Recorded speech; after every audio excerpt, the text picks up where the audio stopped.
Hello, my divinities. So all of the other zodiac signs have been done. Fire, earth, air. They've already been updated. I am now working on Cancer, Scorpio, and Pisces. So if you want to go look at the other zodiac signs, they are already posted, okay? So let's go ahead and light this incense, and then we are on our way.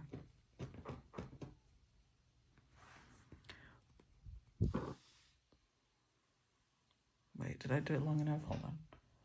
I don't think I did it long enough for it to stay on. Give me a second.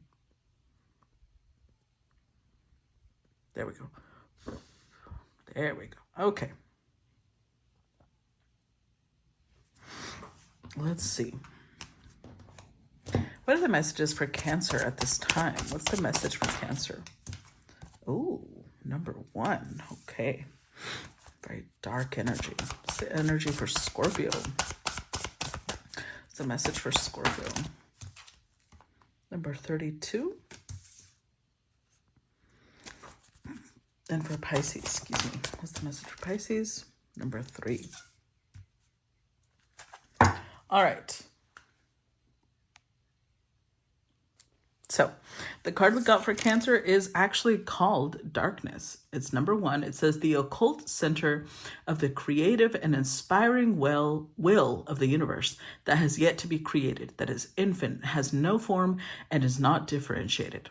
This card represents what there was before the Big Bang, simultaneously void and full, the end and the beginning, potential and latency, all is concentrated in a single point, waiting to receive the primordial impulse to manifest itself. For the ascetic or the magus, it represents the highest peak attainable through meditation, a state of total vacuousness, a silence that can make the observer aware of the road to awakening. The Advice of the Dead says, take a moment's pause, meditation, or study as you need to understand what form to give your energy and where to apply it. Okay, interesting. So take a moment, pause, meditate so you know what form to give your energy and where to apply it. Keeping that in mind, what's the message for Cancer? We start with the 3 of Pentacles. Message for Cancer. The 2 of Cups. Message for Cancer. Page of Pentacles. We've got the 3 of Swords. The World. Oh, okay, we got 2 more. Oh, 3 more. Okay. Let's scoot this up because I think Cancer's getting a little bit longer energy here. I hope the other signs don't get mad. But you know what? You guys are last, so might as well. The Ace of Pentacles, the Queen of Cups, the Ace of Pentacles, the 3 of Wands. And let's do one more. The 9 of Wands. With the overall energy being the 5 of Wands. Interesting. What an interesting combination here. So, this is very interesting because the 5 of Wands in this deck is a little different than normal. Here, it's not really a challenge, where in other decks it shows a challenge. Here it's representing a spark.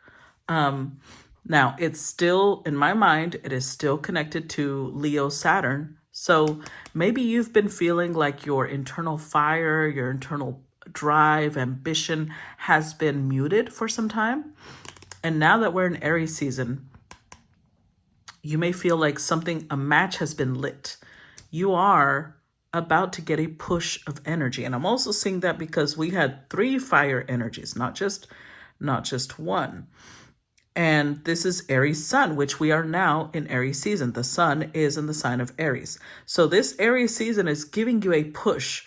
It's like you're seeing, in cartoons or movies where they do that, like all of a sudden you see the heavens opening up and you hear angelic choirs and they go, oh, that's what I'm feeling right now. Like you are going to feel that opening up of something because you've been pushing really hard. With the Nine of Wands, you have showed a lot of perseverance. Whatever it is that you've been planting, whatever it is that you've been taking care of, there's a maturing of it. Now, it is slow because we have a page, but we also have the ace. So like, I feel like you're going to start picking up little by little, harvesting. I want to say benefits, but remember, it's like, if we're treating it like something that's actually blossoming, think of, when a tree is giving apples or it's giving peaches or whatever it's giving, it's not going to give you all of its fruits at once, right? It's going to come in waves. There will be one set of apples. Once you pick those, there will be more apples, so on and so forth. So I feel like you're about to get your first harvest. And it might be a little small, but it's more than what you had before. So I do see great things, but we also have the 3, 4, and 5 with the ace. 5 of Pentacles energy is here. There is forward movement, but you've got to be careful where you're investing the harvest. So if you go a little buck wild and start spending, because this might be financial or this could be whatever it is, use it wisely. It could be a burst of energy, or it could be a burst of finances, or all of the above. If you spend it all in one place, then you would be setting yourself up for failure, because we have 3 of Pentacles and then the 4 of Pentacles. 3 of Pentacles is Capricorn Jupiter energy, and then 3 of Pentacles with the page is the 4 of Pentacles, which is Capricorn Sun energy. And anywhere Capricorn is at requires discipline.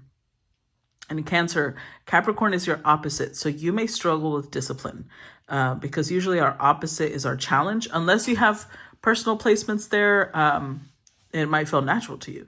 Or you might have Saturn dominance in your chart, then it feels natural to you. But if you don't have Saturn dominance in your chart and you don't have Capricorn in a personal placement, wherever Capricorn is in your chart might feel like the bane of your existence because you struggle with discipline. So whatever you've been doing with the Queen of Cups here, that's Cancerian energy. You've been pouring your heart and soul into something. But how you manage what you've been given is either going to be it's going to turn into something more. It's going to give you more. So for example, let's say that you have a farm, right? And you are given 20 chickens. Let's just put that example out there, okay? If you know how to manage the chickens, then you will produce more. So example, if you say, okay, well, we're going to keep 10 of those chickens as, the ones that produce eggs, or 15 of the chickens are the ones that produce eggs, and they're the ones that produce baby chicks, and we are not going to slaughter those. That means we're only going to have 5 that we can actually consume, that we can actually eat. If you're going to eat them all back to back, then you're going to create the habit of just killing chickens, and you might start killing the ones that you're meant to produce from.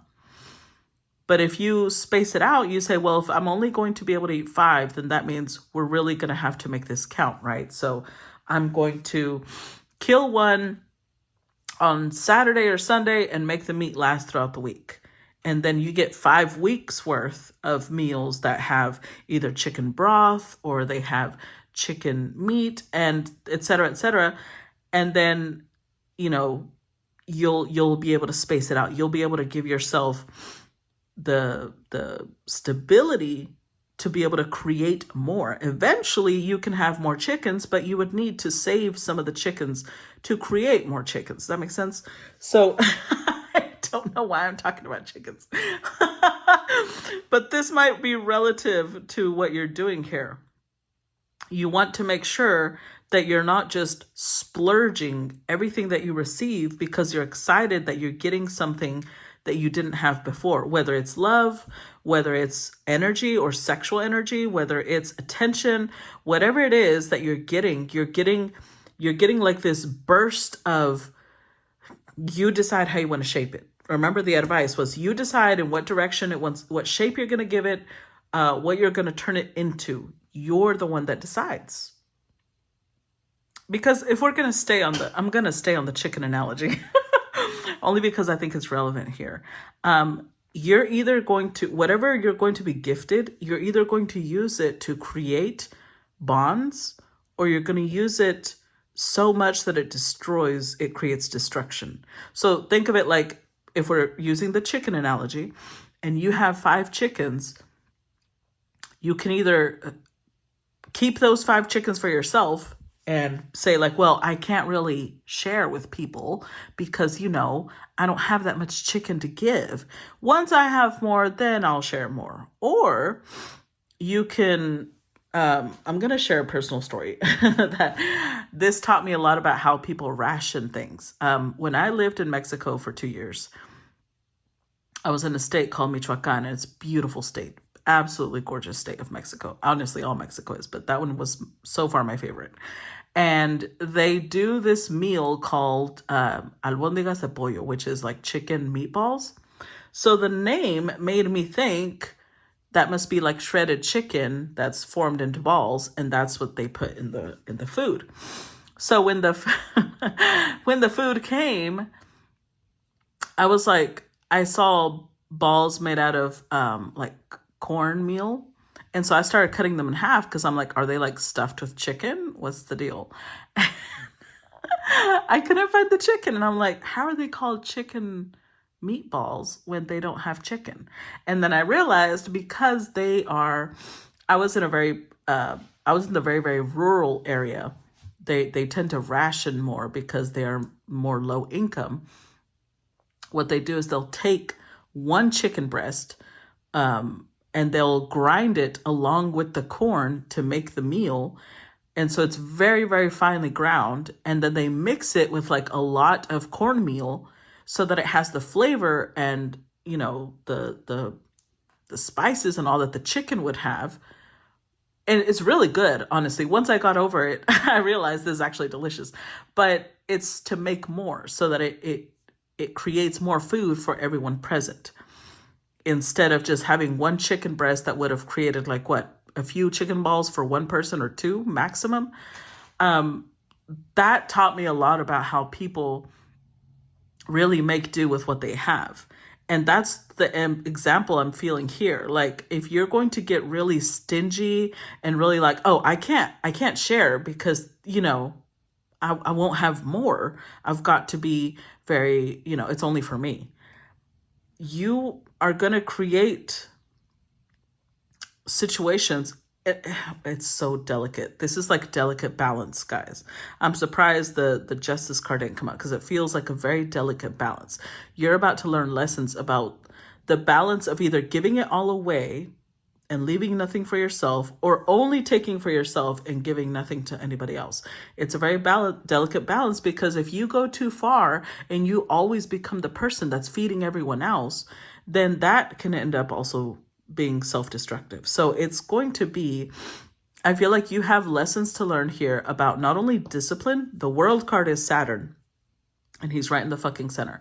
So I feel like you've got lessons to learn, not only about discipline when it comes to saving, investing, not using it all up, but also you've got lessons about boundaries and the delicate balance that comes with giving versus, keeping for yourself, doing for yourself. I do think wonderful things are going to come out of this. We have 3 cups here as well. So for some of you, this may be a realization that you may be going through a breakup right now. And obviously this is not going to apply to every Cancer, but we have 3 cups, 3 swords, and then an ending as well. Oh, 3 pentacles, 3 pentacles, 3 swords, 3 cups. You might have realized that you were in a relationship where there was a third party, or you might have realized, oh, and 3 wands. Oh my God. 3 is here 4 times, guys. 3 wands, 3 swords, 3 pentacles, 3 cups. Yeah. This is, for some of you, this is going to be the realization that you and your partner are in a third party in some way. whether this was you interested in someone and then, giving your whole heart and realizing that this person is actually married, or you are in love with someone that you are, giving everything to, and then you realize that they have someone else.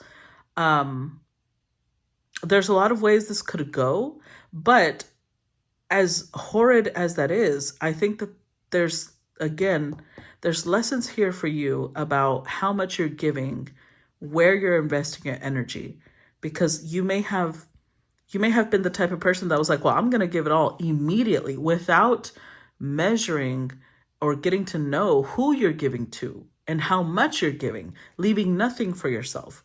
So this is going to be possibly, it might feel difficult because Saturn can feel harsh. Saturn can feel a little cruel even, but it's not meant to be cruel. It's kind of like when you see parents who are teaching their children how to swim ever since they're babies. It feels cruel that they are releasing the baby into the water by itself, but it's meant, like the baby naturally knows how to swim. If you release a baby into a swimming pool, they naturally start swimming. They know how to survive. Their instinct will immediately kick in. But to someone who maybe had trauma with swimming, they're going to be terrified of releasing their child because since they had a bad experience, they're going to be afraid that they're going to traumatize their child. So there's a lot here about, you may have been the type of person that was like, oh, I'm never going to hold back because, I had people hold back from me and that hurt. So I'm always going to give everything I have. I'm always going to give. And I'm never going to be the type that, is stingy, but you've gone too far now. Now you've gone to the point that's like not knowing when to draw a line, knowing when to say enough, knowing when to say, no, I will be respected. I will be protected. And that might feel difficult, but it's not meant to be a painful, hurtful lesson. It's just that sometimes we put ourselves in situations. Like that's why the self-destruction is us doing that to ourselves. And whether that can come through, self-destruction can come through multiple ways. On one side, it could be because you lack boundaries and you lack knowing, how much to keep for yourself, how much to give to others. But it could also represent the fact that maybe you perceive whatever you're building, you may be perceiving it like, well, I'm always going to fail anyways. It's only going to last for so long. And if you have those types of limiting beliefs, then you're creating that reality for yourself. Because yes, it's true that not everything is going to be always good, always harmonious, but that doesn't mean that that includes backstabbing. That does not mean that that includes being betrayed. When people in solid marriages talk about it's not always going to be sunshine and roses, what they mean by that is there's going to be difficult times. Like maybe one of the two breaks a leg and then the other person has to take care of a lot. Or one of the two gets sick and then the other person has to pick up the slack. Or one of the two is going through depression and then the other person, is going to have to be a stronger support system. Things like that's what they mean when they say it's not always going to be sunshine and roses, even if there's love. It does not mean that you have to tolerate betrayal. It does not mean that you have to tolerate disrespect, that you have to tolerate being, stabbed in the back. That's not what that means. And so this is, as harsh as it may feel, it's lessons about your mindset, the reality that you're creating based on your actions, based on what you've been planting. What have you been planting? And for some of you, it's not about, maybe this is already in the past. And this is like, okay, now what are you going to do with the lessons you've already learned about love? The lessons you've already learned about boundaries, the lessons you've already learned about where you're investing your energy, how to save, how to invest. What are you going to do now? Because you may be about to get a new surge of energy, a new gift, a new spark. Are you going to continue investing in the cycles that you've already been through, or are you going to create something new? That's really what it comes down to. Okay. So that's what I got for you, Cancer. I hope that gave you some sort of clarity or guidance at this time. As usual, I look forward to feedback, and I'll talk to you guys later. Bye-bye.